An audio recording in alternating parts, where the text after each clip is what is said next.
राधे राधे। आप सबका भावना की दुनिया में भावना स्वागत करती है।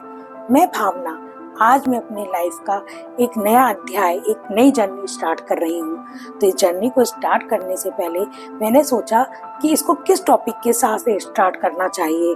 तो मेरे को लगा कि इसकी स्टार्टिंग होनी चाहिए जन्म, क्योंकि हमारी लाइफ की भी स्टार्टिंग हमारे जन्म के साथ ही होती है। और हमें ये जन्म बहुत कृपा से, कि जब हमें अपने राधा रानी हमारे ईश्वर की जब कृपा मिलती है तब हमको ये मनुष्य का जीवन मिलता है। तो हमें इस दिन को बहुत अच्छे से सेलिब्रेट करना चाहिए, स्पिरिचुअल तरीके से अपने परिवार के साथ सबके साथ खुशियों भरा इस दिन को मनाना चाहिए। बहुत से लोग कहते हैं इस दिन को क्या मनाना, हमारी लाइफ तो घट रही है, इसकी क्या जरूरत है मनाने की। कुछ लोग कहते हैं नहीं, ये दिन सेलिब्रेट करना चाहिए, ये दिन एंजॉय का होता है, तो मैं दूसरे लोगों के साथ हूँ। हाँ, हमें ये दिन एंजॉय करना चाहिए, सेलिब्रेट करना चाहिए। कि हमें क्यों मनाना चाहिए? देखिए, ये जो जन्म है हमें हमारे ईश्वर की कृपा से मिला है, क्योंकि हमें बहुत सारी योनियों, बहुत जन्मों के बाद ये मनुष्य का जीवन मिलता है। तो हमें हमारे ईश्वर ने हमें चुना, वही सबसे बड़ी बात है।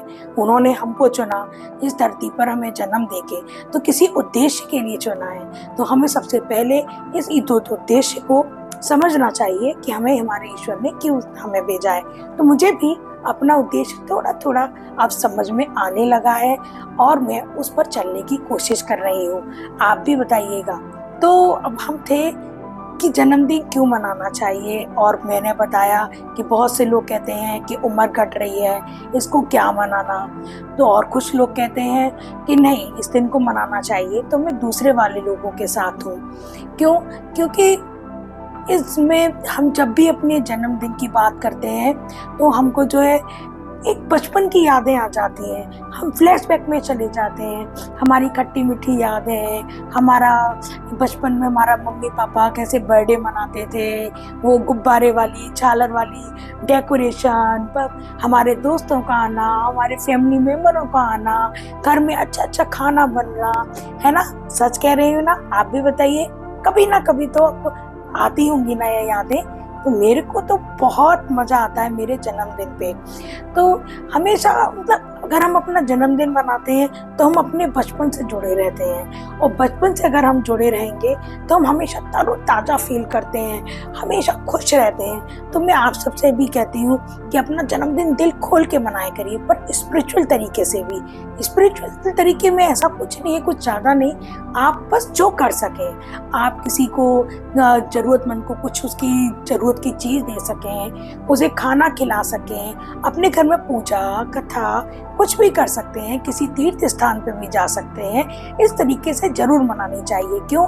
क्योंकि जब भी हम अपनी पूजा पाठ करते हैं या किसी की सेवा करते हैं, किसी ज़रूरतमंद को उसकी ज़रूरत की चीज़ देते हैं, तो वो सबसे बड़ी ईश्वर की सेवा है। और जब हम ईश्वर की सेवा करेंगे तो उससे बड़ा कुछ भी इस दुनिया में नहीं है। वो हमको डायरेक्ट हमारे ईश्वर से जोड़ती हैं वो चीज़ें।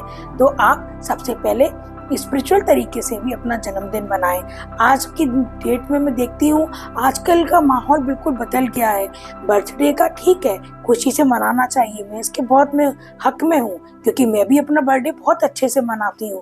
पर उसका बर्थडे मनाने का ये मतलब नहीं है कि हम रात में पार्टी कर रहे हैं, लेट नाइट ड्रिंक कर रहे हैं, अब हमको पता ही नहीं है कि हमें क्या करना है।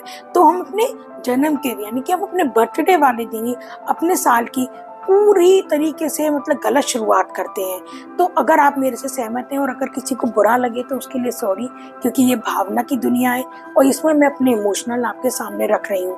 तो मेरा तो मानना यही है कि अपने जन्मदिन को हमें अच्छे से मनाना चाहिए, परिवार के साथ खुशी से मनाना चाहिए, सबके साथ इंजॉय करिए, खाना पीना खाइए, केक काटिए, डांस करिए, कीर्तन करिए, सब कुछ करिए। पर ये नहीं कि आप रात रात में जग के ड्रिंक कर रहे हैं, नॉन वेज खा रहे हैं, ये सब नहीं है। ये सब जन्मदिन मनाने का कोई तरीका नहीं है, क्योंकि जन्मदिन हमारे लिए हमारे ईश्वर ने हमको चुना है इस दिन के लिए। तो इस दिन को हमें ईश्वर के संग मिल के बनाना चाहिए, है ना। आप बताइए, आप भी क्या मेरे इस बात से सहमत हैं? अब मैं कुछ एक किस्सा याद आ रहा है मेरे को बीच में, तो मैं आपके साथ ये शेयर जरूर करना चाहूँगी। मेरा 3rd बर्थडे था, तो मेरे को कुछ ऐसा पता नहीं था कि क्या कैसे करना है।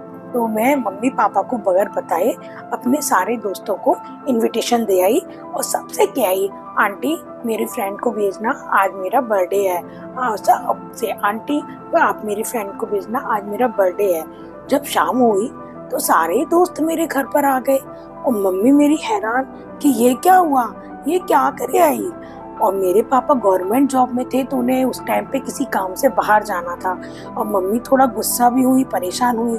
पर पापा की तो बिटियां लाडली होती है ना, पापा बोले कोई बात नहीं, कुछ नहीं।